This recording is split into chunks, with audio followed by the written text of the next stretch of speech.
Margot, la première question que je souhaite te poser, c'est quand la première fois dans ta vie que tu t'es posé la question du sens de la vie?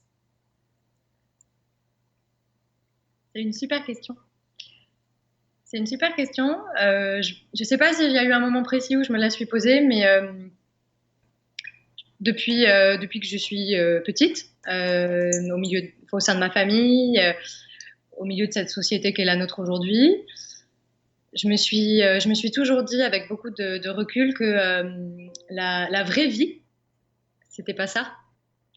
Qu'il y avait quelque chose derrière cette réalité qui était convenue par tout le monde et qu'il fallait aller gratter avec l'ongle et qu'il y avait quelque chose derrière. Et puis après, il y a un moment voilà, où vraiment je me suis rendu compte que cette vie-là, elle avait un sens qui était autre.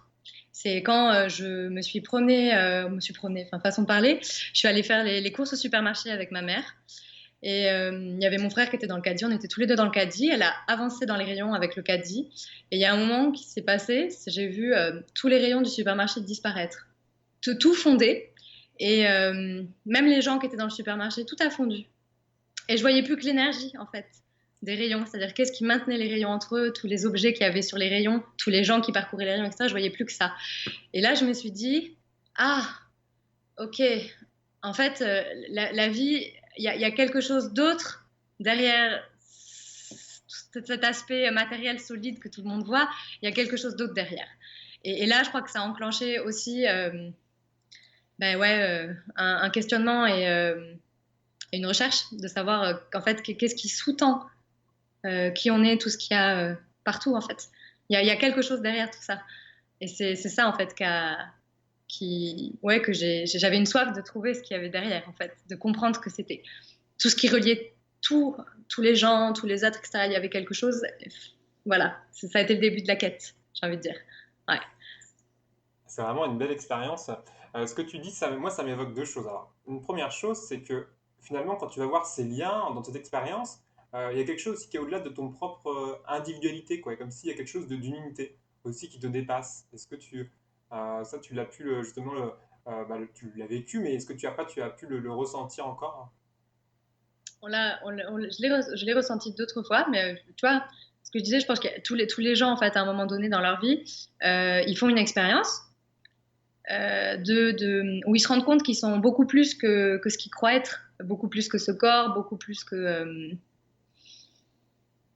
le personnage, j'ai envie de dire, auquel on est super attaché avec son histoire, etc. Ils se rendent compte que il y a un espace à l'intérieur d'eux qui est très paisible, qui est aligné, qui est là en fait. Et toutes les personnes qui font ces expériences-là, elles parlent de la même chose, elles parlent du même espace. Donc tu te rends compte qu'effectivement, cette expérience qui peut-être est individuelle, en effet, au final, elle est collective et elle renvoie à la même chose.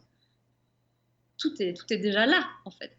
Et cette expérience-là qui a commencé ouais, assez jeune, il y a des paliers qui ont été franchis en termes de compréhension, avec des expériences de plus en plus longues, de plus en plus profondes, de plus en plus transformatrices et qui ont allégé de plus en plus, qui ont pelé l'oignon, comme j'aime bien cette image-là. C'est vraiment, il y a des peaux qui s'enlèvent au fur et à mesure. Et plus les expériences arrivent maintenant, euh, plus il y a cet accès à cet espace qui est instantané et tu te rends compte qu'en fait, tu peux vivre ça tout le temps. Ça devient plus une expérience. Ça devient du quotidien. C'est là qu'on franchit un cap pour moi. Tu vois? Ah, Je je sais pas ressens. Si, si si, moi je ressens totalement ce que tu veux, enfin ce que tu veux dire, effectivement. J'ai vécu une expérience en plus similaire, c'est vrai que la tienne au supermarché. Moi j'étais dehors simplement. Je regardais un arbre qui bougeait, il y avait du vent, il faisait beau. Et cet arbre bouge et d'un coup il devient de plus en plus lumineux. Et en fait, d'un coup, tout l'espace autour de moi devient lumineux. Il y avait des voitures, il y avait le rond-point, il y avait l'église, il y avait le lycée, etc. Et là, tout devient lumineux en fait. Et là, je me dis, waouh, même les voitures sont lumineuses. Moi qui n'aime pas du tout les voitures. Mais les voitures sont lumineuses. Je me suis fait ça à l'intérieur de moi, cette remarque un petit peu idiote sur le coup, mais quand même, j'étais surpris en fait, et je me suis dit, il y a vraiment quelque chose, et c'est vrai que dans mon chemin aussi, plusieurs fois, il y a ces petites expériences qui te montrent quelque chose à gratter derrière la matière. Ça interpelle ce que tu dis. Aujourd'hui, on entend même des scientifiques qui parlent de gratter aussi derrière la matière, derrière la réalité. Et j'ai l'impression que tout se rejoint sur le fait qu'il y a quelque chose finalement qui échappe à nos cinq sens. Ouais. Dans ton cheminement aussi au départ, tu me dis que ça arrive très tôt. Est-ce que toi, tu as eu aussi une éducation religieuse par rapport à des conceptions ou des croyances? Ouh là là, pas du tout. Moi, je suis née dans une famille. Déjà, ma mère, elle avait eu un parcours scientifique. Elle était très, voilà, très cartésienne, on peut utiliser ce mot-là, vraiment. Donc, vraiment croire que Dieu n'existe pas, parce que cartésien, c'est aussi une croyance, tu vois, ça c'est important aussi de le poser. Je crois que Dieu n'existe pas, donc elle était dans cette croyance-là. Et mon père, qui a été élevé par une famille qui était communiste. Donc, bah, le contexte communiste, tu penses que voilà, tu vois un peu l'énergie. Le mot Dieu, c'était un peu relégué à la cave, tu vois, c'était un mot qu'on n'employait jamais. Donc, moi, la famille dans laquelle j'ai grandi, on n'était pas du tout, mais du tout dans ça. C'était vraiment l'opposé, vraiment l'opposé. Et, euh, et en même temps, c'était génial parce que ça m'a permis c'était le cadre parfait pour faire l'expérience que j'avais envie de faire. Donc j'ai eu une famille sur ce plan-là absolument parfaite, mais j'ai vraiment pas eu ni d'éducation religieuse, ni d'accompagnement vers la spiritualité.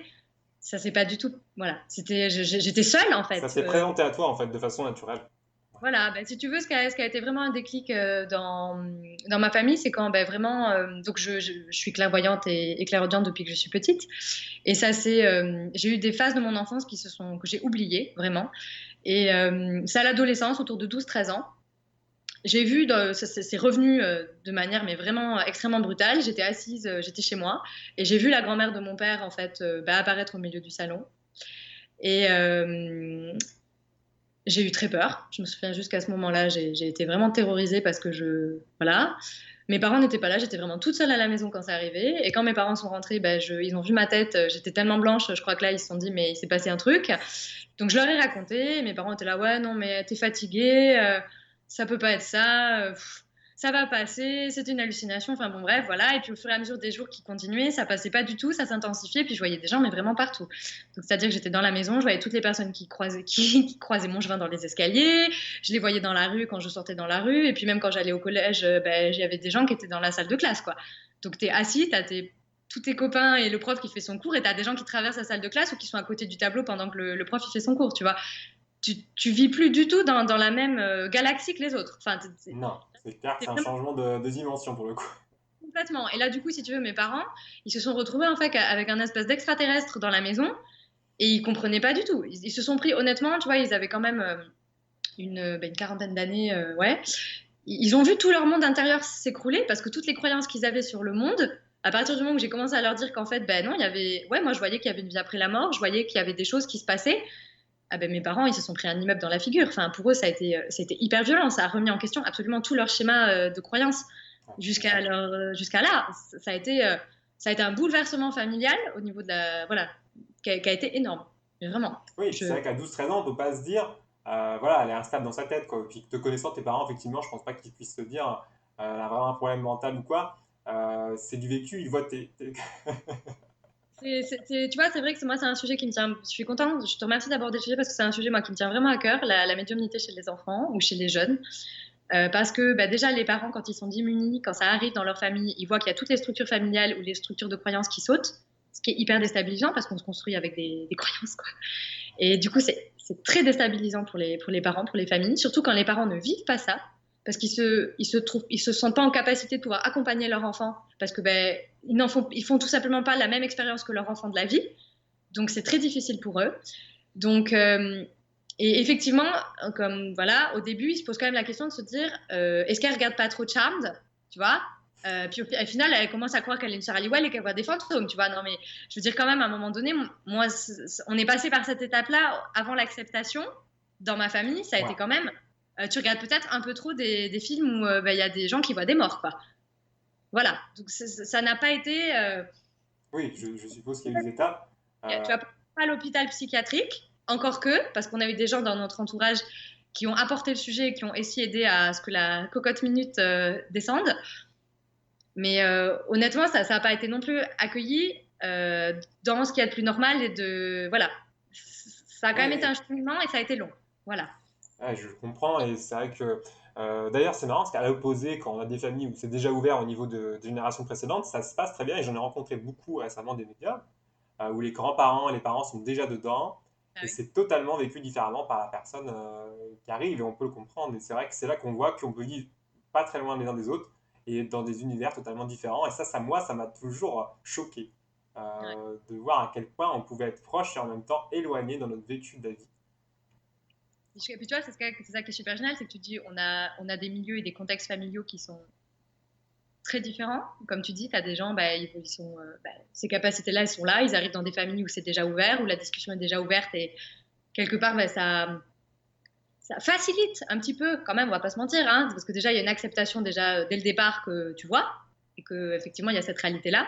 Ça facilite, et puis en même temps, ce que tu vas faire comme expérience là en tant qu'enfant, que tu sois dans ces familles-là avec des parents déjà médiums, ou que tu sois comme dans ma famille à moi, où mes parents n'étaient pas du tout là-dedans, ça n'empêche pas de faire une expérience intérieure absolument sublime, en fait. Hmm. Même des contextes qui sont très différents.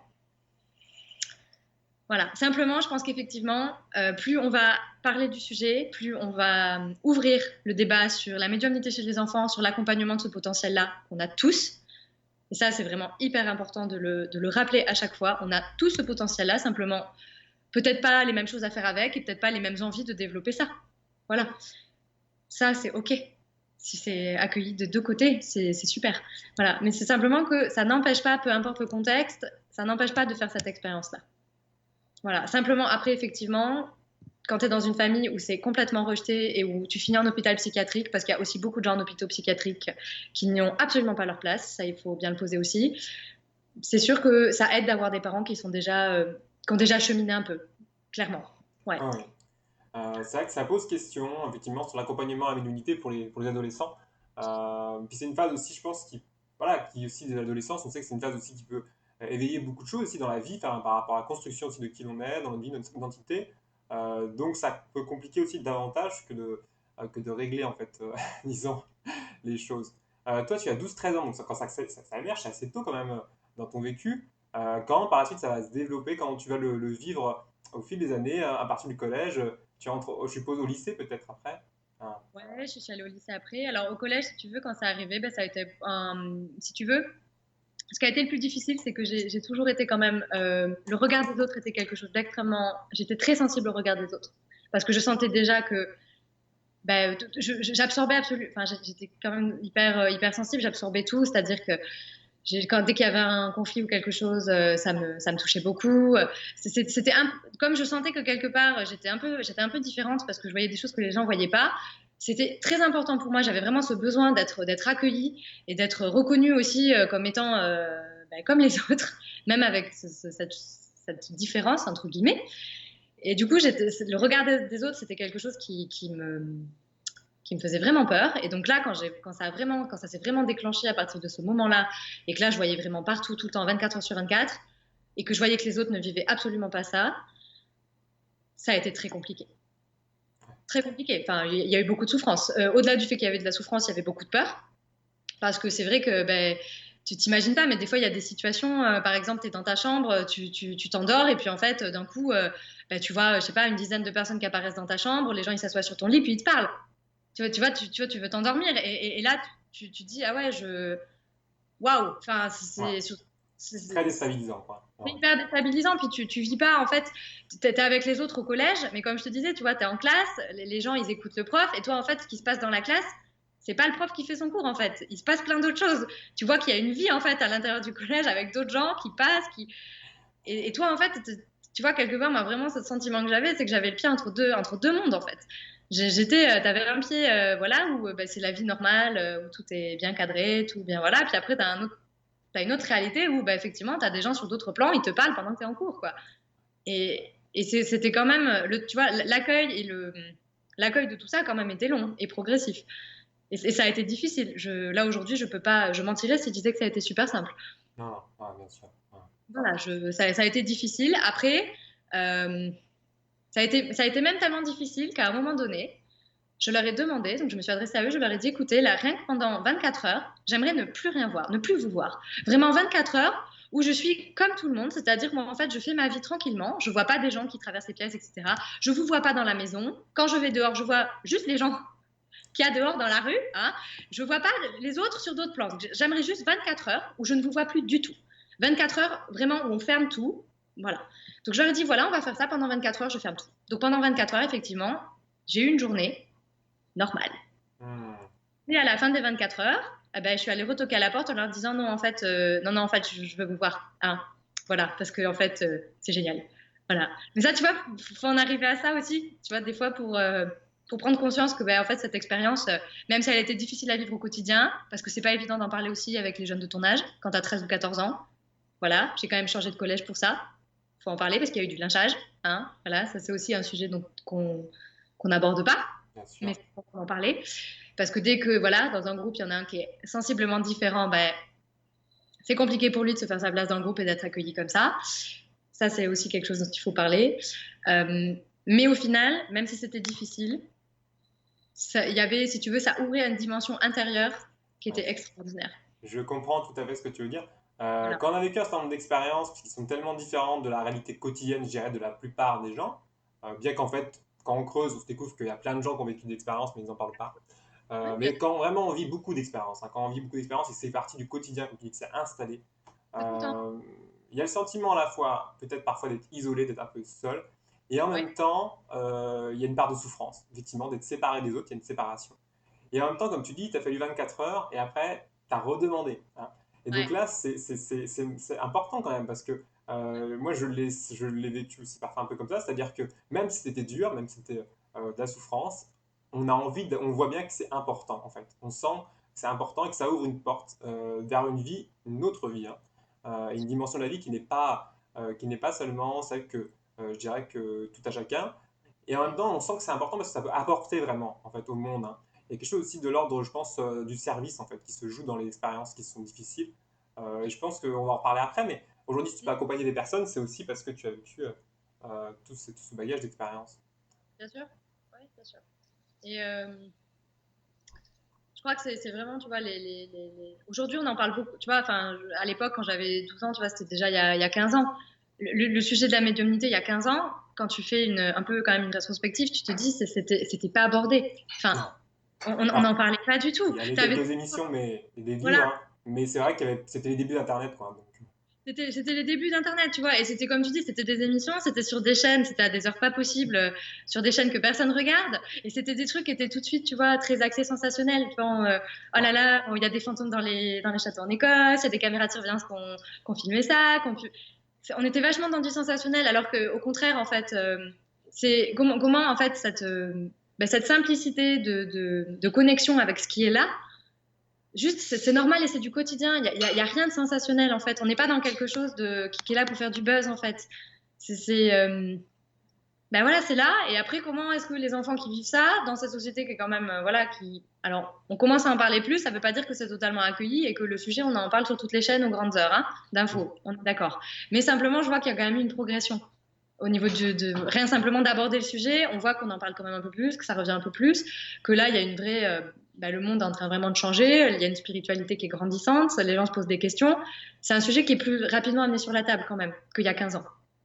Donc c'est pour ça qu'aujourd'hui, comme tu dis, je pense que quand il y a des personnes qui sont vraiment totalement alignées avec ça et qui peuvent, par l'expérience, ce que tu as traversé, les difficultés que ça peut, oui, qu'il peut y avoir et qu'il y a à l'école, au collège, au lycée, ces difficultés-là, quand après, tu peux simplement déjà accompagner les enfants qui vivent ça ou les jeunes qui vivent ça, créer des cercles de parole autour de ça. Déjà, j'ai envie de dire, tu peux aussi vraiment contribuer et éliminer une grande part de souffrance parce que juste déjà, tu en parles et qu'avant, on n'en parlait pas. exactement. La parole, c'est hyper important. Et c'est pour ça Oui, aussi que je suis très heureux de maintenant que les personnes acceptent, notamment des interviews sur ces sujets-là, sur la question du bien-être, voilà, de la thérapie, de la médiumnité, parce que même si je ressens que tout le monde n'acceptera pas ce genre de rencontre, de parler de ces sujets. Hein, mais voilà, je suis très heureux de te recevoir, Margot, et je suis très heureux aussi des personnes que j'ai reçues. je suis très heureuse. Je te remercie en tout cas de donner la parole voilà, si je peux un peu porter la parole sur ce sujet-là, c'est quelque chose vraiment qui me tient à cœur. Donc, puis tu vois, quelque part, c'est ce que tu dis, la parole, ça libère et en même temps, ça t'oblige, quand toi, tu acceptes de parler de ça, ça t'oblige à te révéler aussi. Et tu vois, moi, exactement. j'ai quand même vachement vécu caché longtemps. Je le disais pas. Donc là, tu vois, le fait de passer le cap et de dire oui, il y a des gens pour qui, en fait, c'est vraiment tout le temps, quoi. Il y a des enfants pour qui, voilà, ils rentrent dans leur chambre, ils sont jamais tout seuls, en fait. Ils sont jamais tout seuls, ils prennent leur douche, ils sont jamais tout seuls. Ils vont se promener dans la rue, ils sont jamais tout seuls. Il y a toujours quelqu'un qui est là et où tu vois tout le temps quelqu'un. C'est vraiment cet accordéon, ces autres plans qui viennent voilà, qui s'entrecroisent avec cette réalité. Il n'y a pas de séparation. Et il y a des gens qui ont cette capacité, voilà, de tout le monde là, mais il y en a pour qui ils le vivent vraiment au quotidien tout le temps. Il n'y a pas cette séparation entre ce monde-là et ces autres plans de vibration en fait, tout est connecté. Donc du coup, bah, c'est super de pouvoir en parler et voilà, enfin de le poser sur le tapis, quoi. Ouais. Ouais. C'est vrai que encore il y a eu pendant longtemps et je pense encore aujourd'hui, si tu me diras, si tu me rejoins, on parle souvent effectivement de dons où des personnes véhiculent encore l'idée que c'est un don, qu'il y a certaines personnes qui sont capables et d'autres qui ne seront jamais capables. Toi, quel est ton positionnement par rapport à ça? C'est une super question.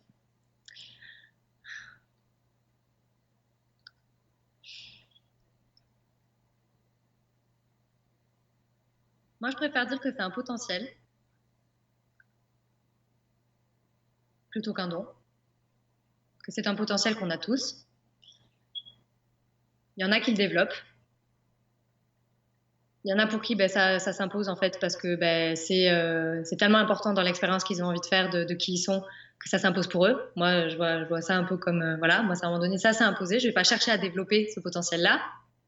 Voilà, c'est arrivé, c'était comme ça. Mais moi, je préfère dire que c'est un potentiel qu'on a tous. Après, ce potentiel-là, il ira peut-être pas, enfin, entre guillemets. Puis tu vois, est-ce qu'on est dans de la performance aussi, tu vois, c'est qu'est-ce qu'on entend derrière ça? Tu vois, c'est est-ce que euh, c'est forcément une finalité d'arriver à sortir de ton corps, de te promener partout, de discuter avec plein de gens sur plein de plans? Est-ce que ça, c'est une finalité, tu vois? Est-ce que tu peux pas vivre une vie heureuse sans avoir accès à tout ça? Oui, bien sûr. Simplement, bon, bah, pour les gens pour qui qui ont envie de développer ça ou pour qui c'est déjà là, bah, c'est une occasion extraordinaire de faire un certain type d'expérience. Totalement. Donc moi, je me dis, c'est une chance, voilà, enfin, c'est une chance. C'est un potentiel qui est là, qui s'est révélé très tôt. Et ça me permet de faire une expérience de la vie voilà, qui me fait complètement vibrer. Mais après, est-ce que ça vaut plus mon expérience avec cette connexion-là? Est-ce que ça vaut plus que la vie de quelqu'un d'autre qui n'aura peut-être jamais accès à ça? Et peut-être que cette personne-là, ça l'intéresse pas non plus de développer ça. Bien sûr. Ma vie vaut pas plus, ou en tout cas, mon expérience n'est pas plus riche ou plus folle parce qu'il y a accès à tout ça. Tu vois, Oui. et il y a aussi, tu vois, c'est un autre pan aussi de ce sujet de la médiumnité. C'est, voilà, tu peux être mis aussi sur un piédestal en disant, mais attends, mais c'est extraordinaire ce que tu vis. Moi, ma vie à côté, moi, c'est plan-plan, quoi. Moi, je vois pas des gens qui se promènent partout. Aussi ce pendant-là de cette question de la médiumnité où en fait bah, les gens qui vivent pas ça ils se disent ah ouais bah attends moi je suis pas comme toi j'ai pas ce potentiel là et tu vois tu rentres aussi dans un positionnement où en fait bah, tu te responsabilises pas non plus pour développer ce potentiel là que tu as aussi Oui. tu vas faire attention et d'être vigilant aussi sur ça Ouais. voilà. Je dirais qu'il y a énormément aujourd'hui, je pense que ça attire, il y a encore des peurs quand même, hein, mais ça attire énormément parce qu'il y a des personnes qui vivent beaucoup de petites expériences et qui pensent qu'ils ont ce potentiel-là, et ils ont raison, parce que c'est vrai, ce Ah oui. potentiel-là, mais ils n'ont personne ou ils ne trouvent pas les bonnes personnes pour les accompagner. Ça, c'est vrai qu'il y a encore finalement assez peu de personnes, il y a beaucoup de médiums, mais il y en a peu qui accompagnent d'autres médiums, hein. Ça, c'est vrai aussi, et moi je trouve que ça a développé parce que c'est important. Par contre, il y a un autre pendant aussi quand même qu'il faut, je pense, souligner pendant cet échange, c'est qu'il y a aussi des formations maintenant pour la médiumnité, pour devenir soi-disant médium, hein, qui coûtent extrêmement cher et qui pour moi qui sont vraiment à fuir. Bah, moi je pense que c'est comme plein de choses enfin la spiritualité le domaine de la spiritualité c'est comme plein d'autres domaines hein. Tu as le domaine du coaching c'est à la fin dans une société marchande tout devient monnayable en fait voilà c'est si t'as des gens qui sont OK pour payer 3 000 € pour développer leur potentiel et que ça marche pour eux, il n'y a rien de mal à ça. Enfin, OK, quoi. Tu vois, enfin, si la formation, elle a 3 000 € et que la personne, ben, elle l'a fait et que ça lui ouvre plein de portes et que ça lui permet de développer son potentiel, moi, c'est OK. Enfin, tu vois, pour moi, il n'y a pas bien, c'est pas bien ou c'est pas mal. C'est toi, où est-ce que tu trouves ton compte et où est-ce que tu te sens aligné, peu importe ce que tu fais. Est-ce que si ton accompagnement, ça passe peut-être par ben, juste de l'expérience, voilà, en méditation tout seul, très bien. Et puis si ça passe par comme tu dis, une formation en ligne à 3 000 € et que ça marche, et que Ah toi oui. en tout cas, ça Ah, si nourrit ça tes. marche, moi je dis allez-y, hein. Après, voilà, comme je te dis, on est dans une société marchande et tout devient, oui, tout devient. Après, c'est Voilà. la question de l'argent. Et je crois que la question de l'argent aussi, elle est tellement taboue et tellement sensible, surtout quand on est dans le domaine de la spiritualité. Voilà, c'est aussi une question. L'argent, c'est quand même un truc qui est omniprésent. Effectivement, on peut se poser des questions, mais tu vois, voilà, moi, je suis pas contre ou pour. En fait, moi, je me dis, tant qu'il y a un intérêt et qu'au final, cet intérêt, il révèle un besoin. Les personnes, elles ont besoin de se relier à ce qu'elles sont fondamentalement, en fait, et Bien essentiellement. sûr, bien sûr. Donc après, j'ai envie de te dire, quelque part, peu importe, entre guillemets, la forme que ça prend, tant que ce besoin qu'elles ont et cet élan auquel elles vont répondre, elles peuvent le nourrir. Et qu'il y a aujourd'hui des propositions. Alors après, voilà, j'ai envie de te dire, Oui, oui, faut bien sûr. s'écouter. Alors, il faut Il y a des... préciser. Ouais. Après, tu vois, voilà, faut s'écouter. Il y a des personnes vers lesquelles tu vas naturellement avoir envie d'aller, d'autres vers lesquelles bah, tu le sens pas. Bon, bah, moi, j'ai envie de dire, chacun est libre, chacun sent ce qui est ajusté pour lui et tout est OK. Exactement. Oui, Tu surtout vois. qu'en plus, il y a des formations qui sont vraiment intéressantes aujourd'hui, qui se développent de plus en plus, et c'est super, hein. Franchement, moi, je suis favorable. Par contre, ce que je voulais dire, c'est qu'il y a quand même des personnes, effectivement, qui proposent de rester chez soi, de venir pour une seule personne dans une maison, et ils proposent voilà, de rallonger une semaine de plus pour 300 euros pour des résultats qui n'existent pas. Voilà. Simplement, ça, je l'ai entendu quand même pas mal de fois de par les rencontres que j'ai faites. Donc, je dis, voilà, prudence aux auditeurs, hein. Ces capacités, elles sont bien, elles sont extraordinaires, elles sont intéressantes. Elles font partie d'un cheminement aussi, parce que comme tu le disais, ça fait partie d'un chemin. C'est pas seulement des capacités pour avoir des capacités, c'est aussi dans voilà, une expérience de la vie qui est différente. Et pour revenir justement à ton expérience de vie, est-ce que toi tu as reçu des messages, tu as me parler de contact avec des gens qui étaient d'un autre plan, est-ce qu'ils t'ont parlé, ils t'ont dit des choses qui t'ont interpellé? Avant même de dire tu vois, ils ont dit des choses qui m'ont interpellée, moi, le fait d'avoir ce contact-là avec ces êtres, on a donné plein de noms à ces êtres-là, on les appelé anges, il y a les maîtres, voilà, il y a les guides, voilà. Il y a plein de noms. Moi, surtout, avant tout, le contact avec ces êtres-là, c'est-à-dire ce que je ressentais quand j'étais au contact de ces êtres-là, ça m'a... Avant tout, moi, je dirais que ça m'a sauvée. Ça m'a sauvée parce que j'étais dans une famille où effectivement les gens ne partageaient pas ça. Ils n'avaient pas ces expériences-là, donc j'avais pas de réponse. C'est-à-dire les réponses essentielles, les questionnements essentiels que je me posais, malheureusement, moi, dans ma famille, on ne pouvait pas m'apporter les réponses. Je les cherchais, mais moi, quand tu es face à des personnes qui ne vivent pas cette expérience-là, c'est très compliqué de t'accompagner, voire impossible. Enfin, voilà. Donc, si tu veux, moi, déjà, avant tout, ces contacts que j'avais avec ces êtres-là, ça m'a permis aussi d'avoir certaines réponses à des questionnements et ça m'a sauvée. Parce que moi, si tu veux, je me sentais quand même un peu dépérir entre ce qui m'était proposé au collège en termes de programme, le programme de vie dans lequel j'étais un peu engagée quand tu es ici dans cette société-là. Moi, ça me faisait clairement déprimer. Mais vraiment, moi, je me disais, moi, une vie comme ça, c'est pas possible. Enfin, tu vois, si c'est pour faire des études supérieures, avoir un boulot qui me plaît moyen, mais juste pour avoir une sécurité financière, le prêt immobilier, le chien, les enfants, et puis après, c'est bon, hein, la vie, elle est faite et tu finis en maison de retraite. Et moi, je me suis dit, non, mais c'est pas possible. Enfin, moi, je veux pas une vie. Enfin, c'est pas la vie que je veux. Intérieurement, peu importe après la forme que ça prend, mais c'est juste que tu peux avoir cette vie-là, mais si intérieurement, c'est l'extase, bah, ok, enfin, tu vois, c'est super. Mais moi, avant toute chose, le contact avec ces êtres-là, ça m'a permis aussi de pas péter un câble dans une société qui était complètement déconnante. Et qu'il est encore, hein. Enfin, voilà, ça n'a pas changé en 15 ans. Non, mais voilà, c'est déjà avant tout, c'est que l'accompagnement de ces êtres-là, ce qui se passait, les échanges que j'avais avec eux, ça m'aidait quelque part à tenir le coup dans un quotidien où j'étais absolument pas nourrie et mes questionnements étaient absolument pas nourris. Donc voilà, tu vois, avant même de dire que ça m'interpellait, c'était que ça m'a sauvée. Voilà, et le fait de voir et d'entendre m'a sauvée au sein de cette famille et dans cette société-là. Donc une immense gratitude pour ça. Et Voilà. tu vas à un moment donné, je pense qu'à un moment donné, comme tu parlais effectivement de métier, justement, tu vas te retrouver à devoir choisir aussi peut-être hein, un chemin vers des études supérieures, un métier. Tu vas te poser la question de voir qu'est-ce que je vais faire dans ma vie, disons comme métier. Je suppose que c'est comme tout le monde, hein. Et qu'est-ce que là, à ce moment-là, qu'est-ce qui se passe dans ta tête, dans ton contexte? Est-ce que tu es totalement déconnecté du truc? Moi, si tu veux, dans ma famille, c'était vachement études supérieures, c'était très important. Donc, du coup, moi, j'ai fait des études supérieures, hein, voilà.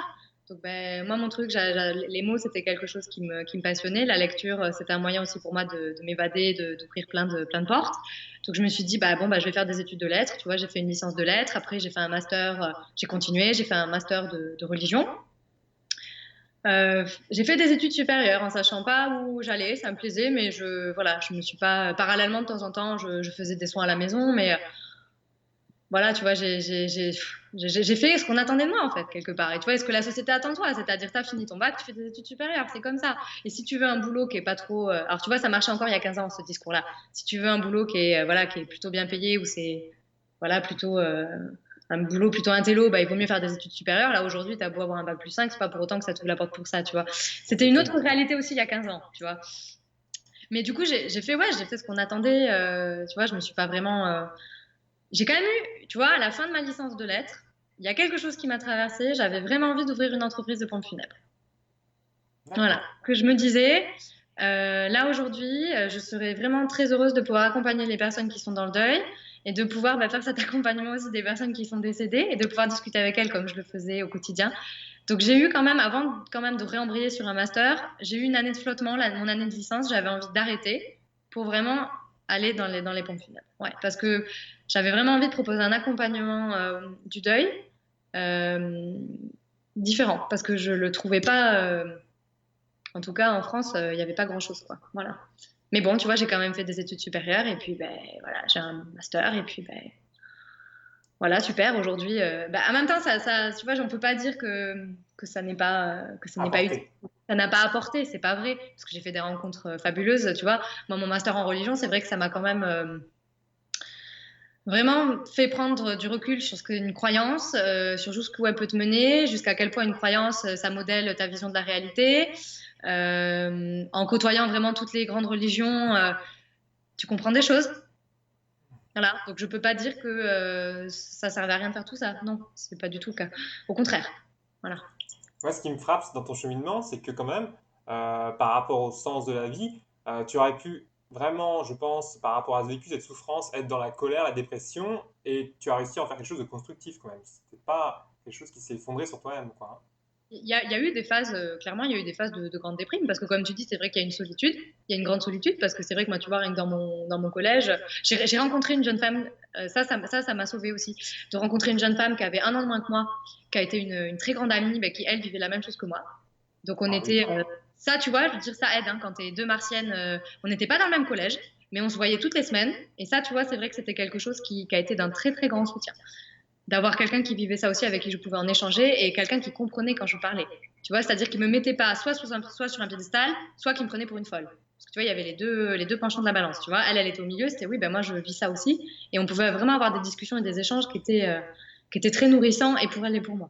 Voilà. Donc ça m'a beaucoup aidé aussi voilà, d'avoir quelqu'un où tu te sens pas tout seul. Parce que c'est vrai qu'il y a des moments où, ouais, oui, il y a eu des moments où j'ai vraiment beaucoup déprimé. Je me sentais vraiment très seule. Et ce qui est hyper paradoxal, parce que tu te sens très seule, mais en même temps, quand tu ouvres les yeux, t'es loin d'être seule, hein. Tu vois, j'ai envie de te dire, c'est même tout le contraire, tu vois, mais c'est. Ce qui était difficile, si tu veux, je crois que c'est l'intensité de l'expérience intérieure que c'est quand tu sors de ton corps, quand tu discutes avec un être sur un autre plan, l'intensité de cette expérience-là, quand ensuite, après, ben, tu réintègres ton corps et ton quotidien, et quand tu n'arrives pas à faire le lien entre l'intensité de cette expérience hors du corps, et après, quand tu reviens dans ton corps, que tu n'arrives pas à vivre la même intensité, il y avait surtout énormément de frustration, au-delà du fait qu'il y avait de la colère. Parce Hmm. et pourquoi je vis cette qualité d'expérience dehors, c'est-à-dire quand je suis plus ici et que je pars, et pourquoi est-ce que j'arrive pas à vivre la même chose dans mon corps là maintenant tout de suite. Et ça, donc c'était plutôt ça, ça générait une énorme frustration, beaucoup de tristesse. Et heureusement, il y a eu une expérience qui est venue tourner la page à ça. Voilà. C'est marrant, c'est ce que j'allais te dire. Tu parlais d'expérience tout à l'heure, j'ai bien senti qu'il y avait eu plusieurs expériences au cours de ta vie qui vont jalonner ton chemin et t'apporter encore une fois un soutien. Moi, je le sens comme un soutien, vraiment. En fait, un soutien et un regard encore nouveau par rapport à un sens, hein. Il y a quand même, j'ai l'impression, moi, il y a quand même du sens par rapport à cette expérience. C'est pas des expériences comme ça qui arrivent, on se dit, bon, ben voilà, c'est une expérience. Non, non, il y a vraiment un puzzle quoi, qui se dessine. Il y a un puzzle et puis voilà, il y a à un moment donné quand tu deviens conscient que tu crées ta réalité et que tu vis en fait, que tout est déjà là. Je veux dire, quelque part, l'expérience, elle me prend une dimension. Waouh! En fait, je peux vivre ça tout le temps. Tu vois, c'est ce passage où tu vas toujours chercher quelque chose à l'extérieur à partir d'un manque.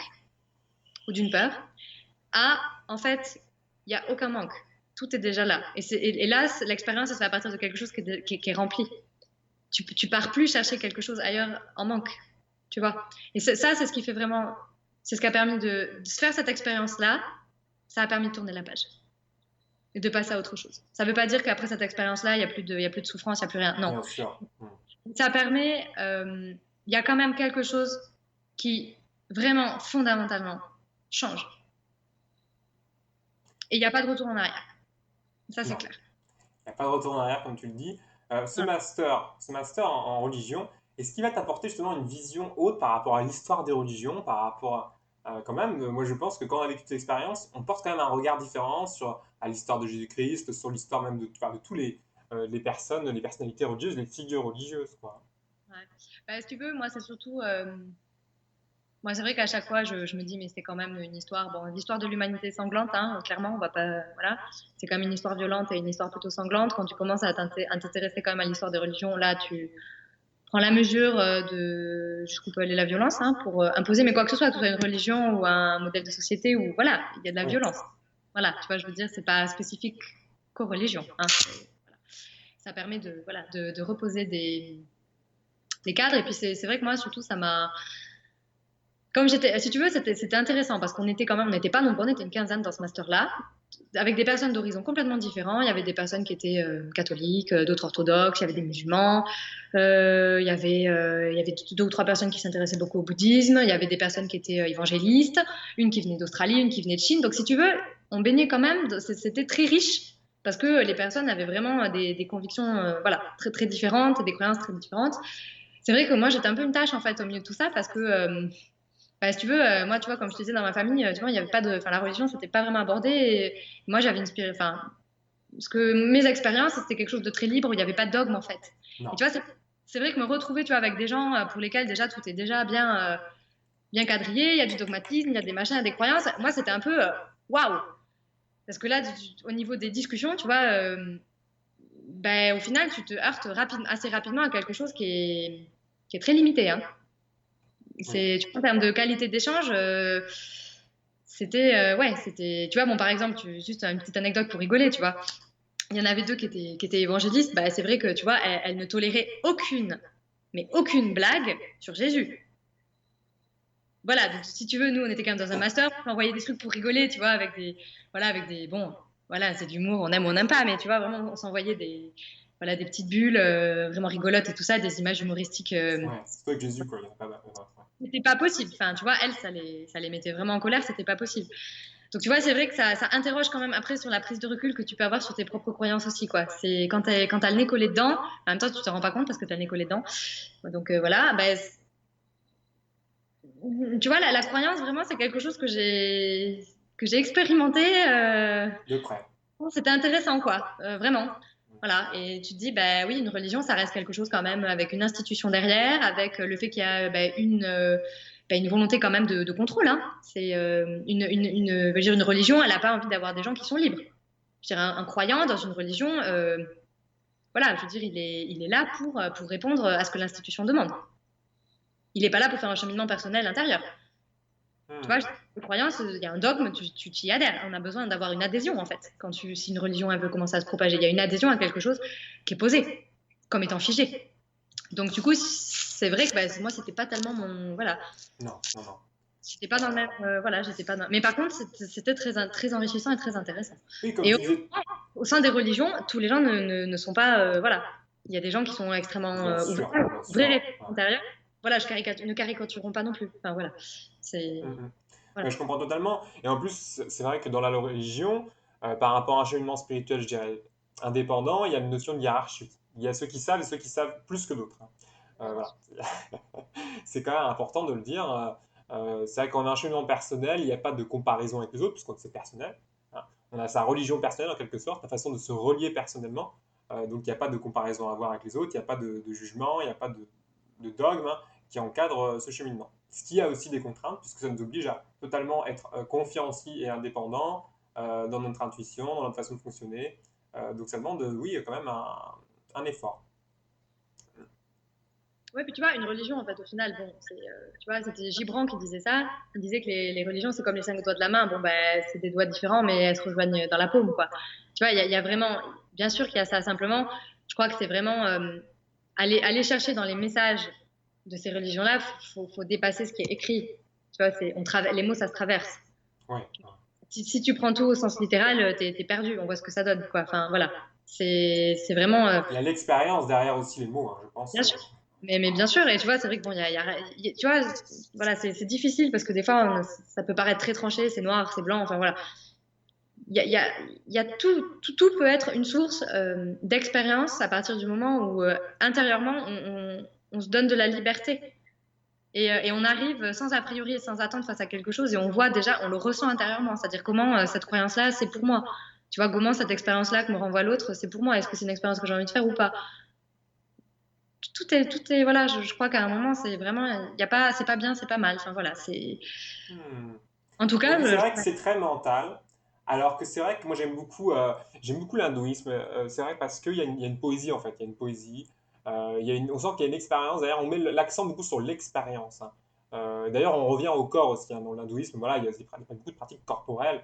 Euh, et là, c'est intéressant parce qu'en fait, toutes les religions parlent d'amour, mais comment vivre l'amour si ce n'est par l'expérience, par l'expérimentation, quoi. Que ce soit l'expérience spirituelle ou l'expérience physique. Enfin, je pense qu'il n'y a pas de, pour le coup, il y a une réduction qui peut perdre, hein. Et c'est vrai qu'en master, on est dans un cadre très, justement, érudit, pour le coup, hein, voilà, entre guillemets, hein, c'est sûr, où on a un travail qui est très mental. oui, Toi, tu vas. oui, c'est intellectuel. Bah, de toute façon, c'est des études supérieures qui sont intellectuelles. Tu fais fonctionner l'intellect. Et au bout d'un moment, bon ben voilà, l'intellect, ça va, c'est très bien quand c'est mis au service. Pas juste de l'intellect, quoi. Tu vois, l'intellect qui se nourrit lui-même. Alors, ça peut te faire tenir longtemps, ça.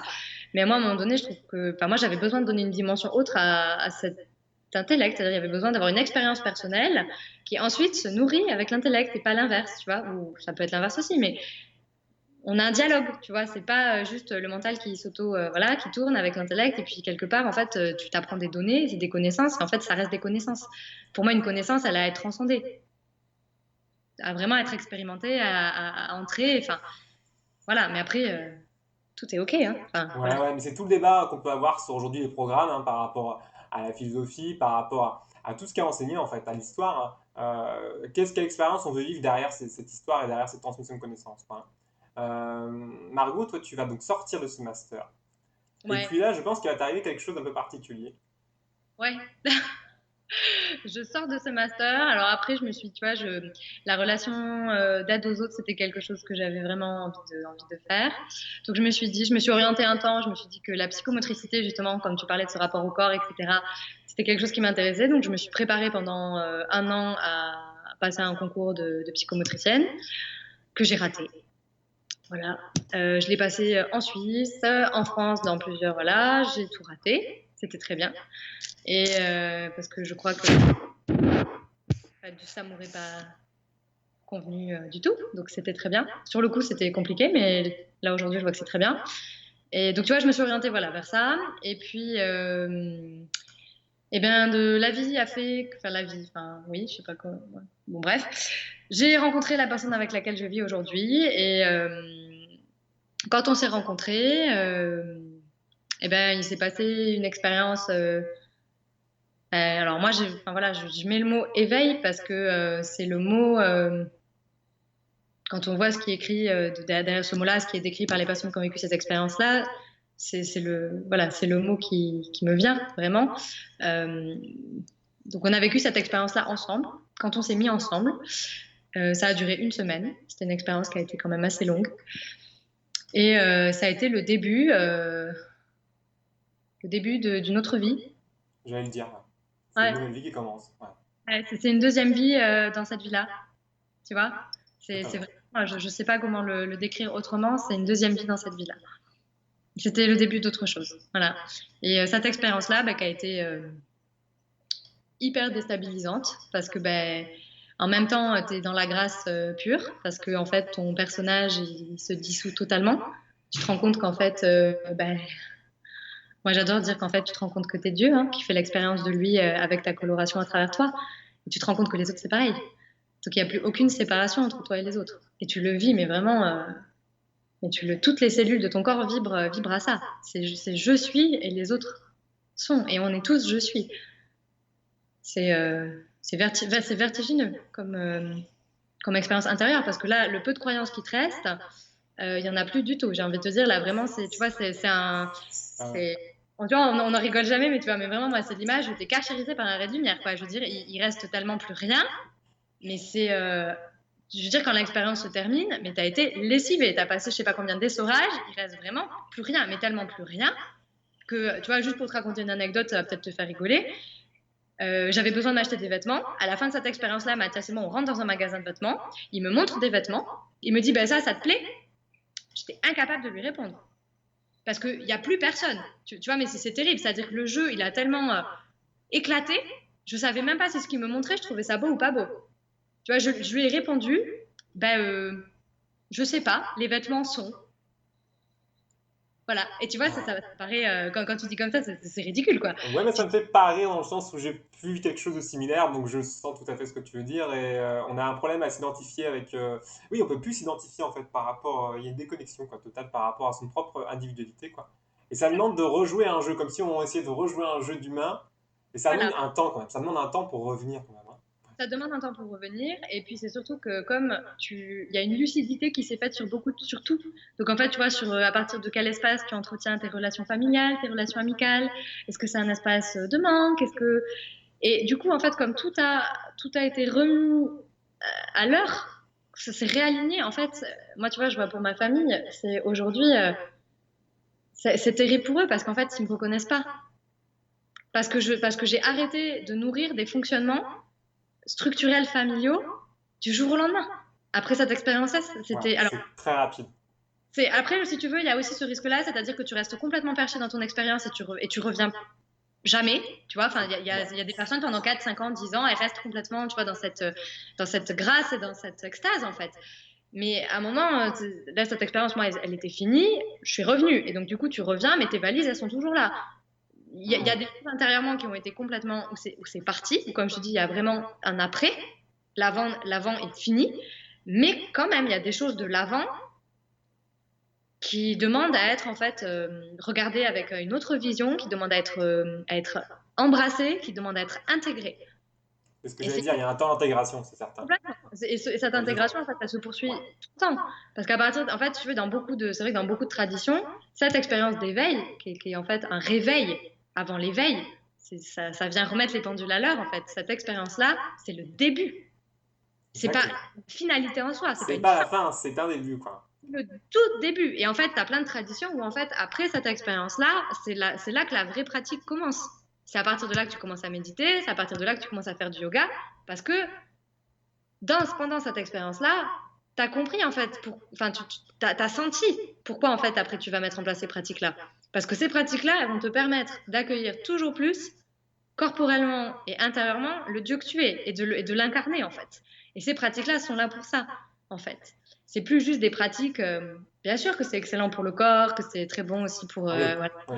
mental et Euh, tout. Mais là, tu te rends compte qu'en fait, ces pratiques-là, elles deviennent des outils pour pouvoir faire en sorte que cette expérience, elle n'en soit plus une, elle soit simplement que ça soit un quotidien. Et c'est là qu'après tu arrives vers vraiment une intégration de l'éveil. Après ce réveil, tu commences à t'éveiller, en fait. Après en gros, ce coup d'éclair, en fait, ça ouvre les portes à une autre dimension de l'expérience. Mais c'est pas une finalité, c'est le début. Et en même, exactement. et en même temps, il faut poser ça aussi. Il y a des gens qui ne feront jamais cette expérience-là. Ça ne veut pas dire qu'ils ne peuvent pas avoir une vie extraordinaire et heureuse. Et ça, c'est important parce que moi, tu vois, c'est quelque chose comme je ne savais pas ce que c'était que l'éveil. Enfin, cette expérience qu'on dit d'éveil, qui est mystique. Comme je ne savais pas ce que c'était, ça m'a épargné des choses que j'ai découvertes après, c'est-à-dire des personnes qui sont vraiment engagées dans des voies et dans des traditions, et pour qui l'éveil devient l'objectif de leur vie. Ça devient une tyrannie de l'éveil. C'est-à-dire où ma vie ne pourra vraiment commencer que quand j'aurai atteint cette expérience-là.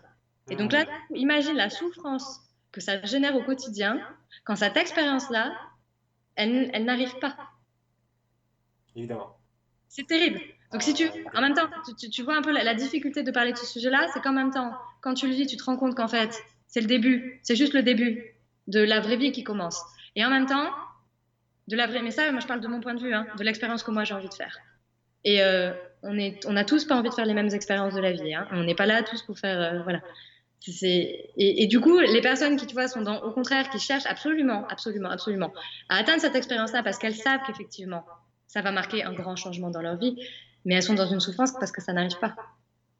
Et là, tu vois, ça devient pour moi, c'est là que ça devient dangereux en fait. Parce que, encore une fois, on hiérarchise. Il y a des expériences qui sont mieux que d'autres. Tu vois, on commence à encore mettre une hiérarchie, c'est-à-dire la vie quotidienne de quelqu'un qui ne vit pas un éveil, ça veut dire qu'en fait, elle est pas intéressante et que la vie n'est pas agréable si tu ne vis pas ça. Et là, à chaque fois, tu retournes dans quelque chose où il y a un objectif à atteindre, où il y a une tension, et on est dans quelque chose qui devient pour moi dangereux parce que ça génère de la souffrance et de la douleur. Et c'est pas ce qu'on a envie d'atteindre, peu importe. Je crois qu'aucun être humain n'a envie de souffrir éternellement. Non.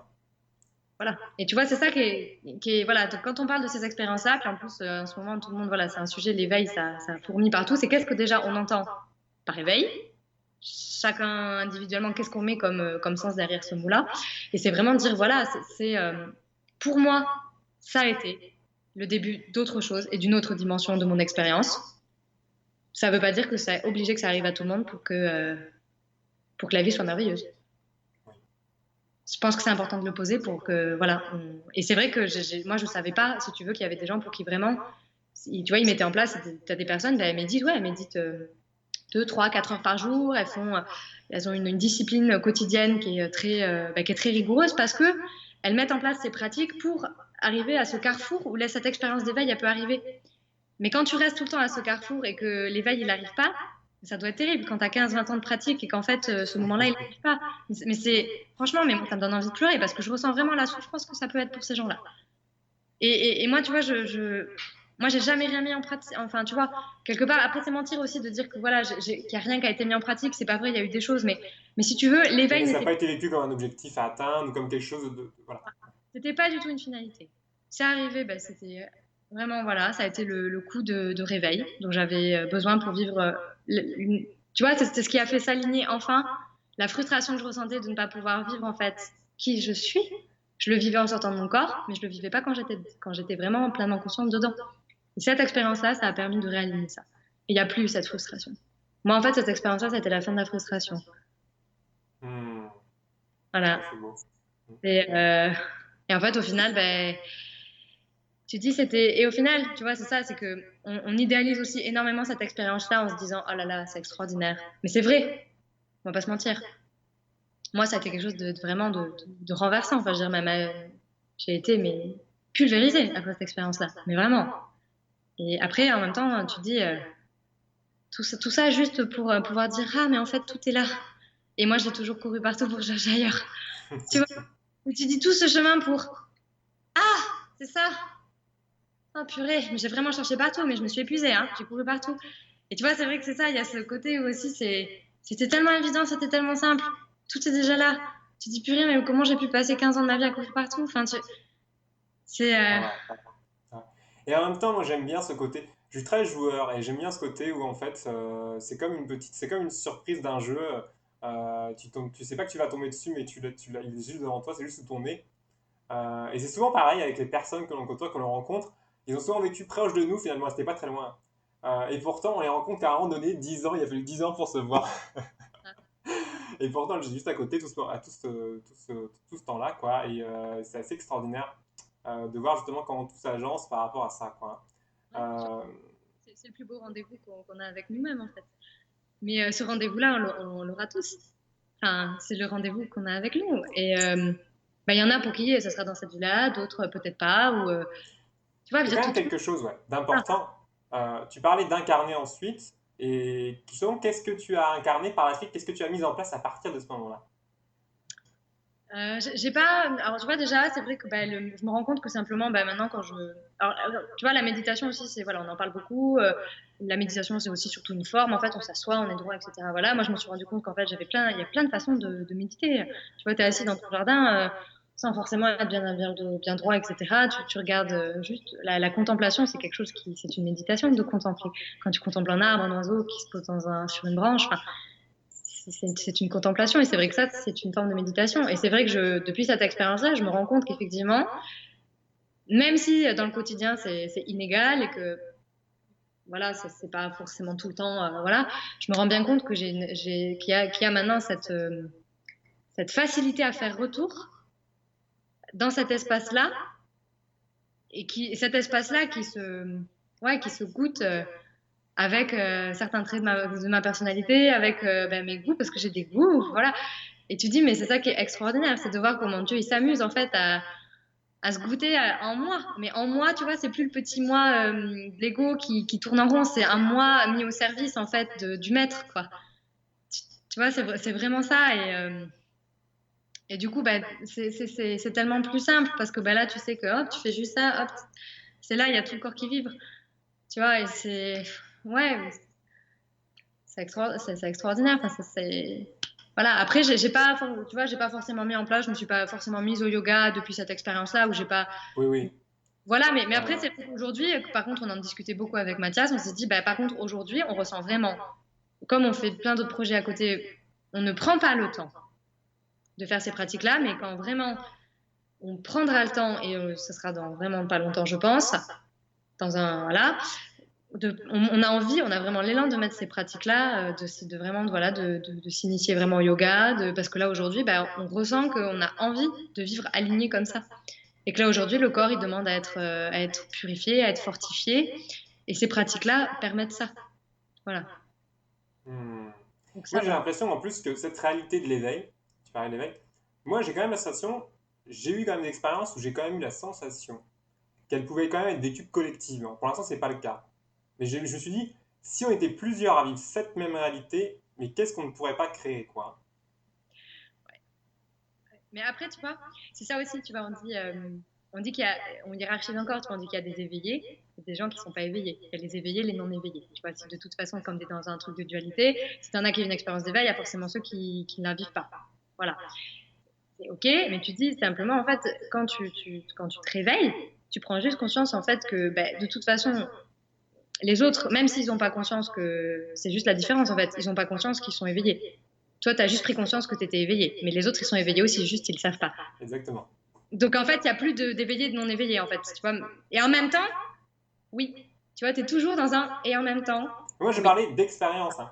C'est plutôt l'expérience. C'est pas d'être éveillé ou pas éveillé, c'est de vivre l'expérience collectivement. C'est-à-dire, Collectivement. de vivre cette Ouais. expérience collectivement, on a vraiment cette conscience qu'il y a une connexion qui est au-delà de nous-mêmes, quoi. Ça, je pense que ça change la vie, mais ça change aussi la réalité, la façon dont on envisage.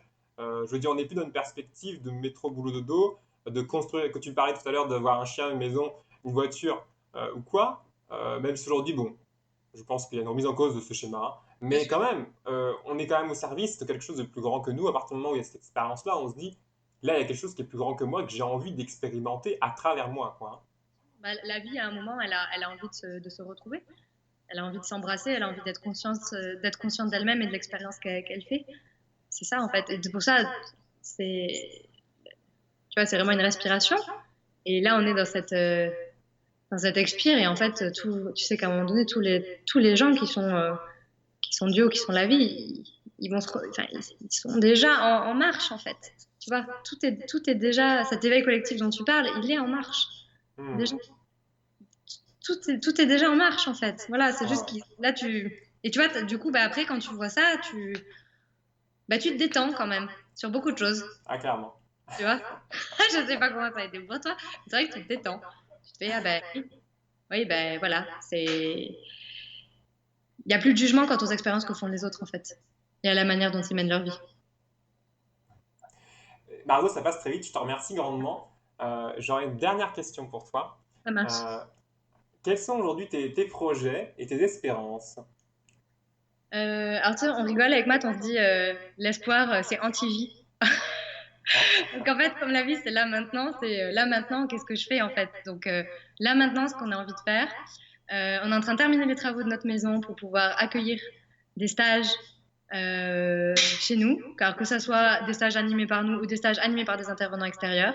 Donc, on a vraiment à cœur d'avoir un lieu qui est ouvert, qui est partagé, où on se rencontre et où on parle, voilà, où on partage, etc. Donc là, aujourd'hui, le projet, là, ce qu'on a envie de faire, c'est se rencontrer, communier, accueillir à la maison. Voilà, donc sur notre site internet, il y aura aussi la possibilité, s'il y a des thérapeutes qui sont intéressés et qui nous écoutent, de venir voilà, profiter de la maison qu'on rénove. Donc il y a une grande salle de 40 mètres carrés qui est à disposition avec tout le reste de la maison. Voilà.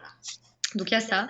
Et je crois que la deuxième chose, vraiment, s'il y avait vraiment voilà, quelque chose qu'on a vraiment envie d'être, on a envie d'être en présence avec les autres et de communier avec eux. Donc je crois qu'aujourd'hui, on a vraiment envie d'animer des stages et de rencontrer des gens, que ce soit par des stages ou que ce soit par le livre, le conte qu'on a fait tous les deux.